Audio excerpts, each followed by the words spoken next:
My father was mostly teaching us about what he did.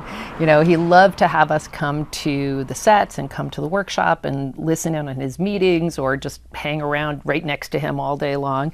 You know, he loved his work. He loved to be with us, and sometimes the more he could combine those two things, the better.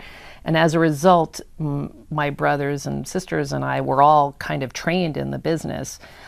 He wanted us to learn specifically how to make these kind of programs, but he also just enjoyed having us around, and we learned a lot about photography, filmmaking, painting, drawing. You know, both my parents were artists. My mother was also an art teacher, so we were doing art projects nonstop at our home, every possible thing. He was such an innovator, and he was so excited about the new thing all the time. So he was actually very interested in any kind of new technology. He was the first time you could buy a cassette recorder, he had to have it, and everything had to be listened to on cassette. Or the first time that you could, you know, videotape off the air, he had to have that ability immediately. So he was a real techie kind of guy.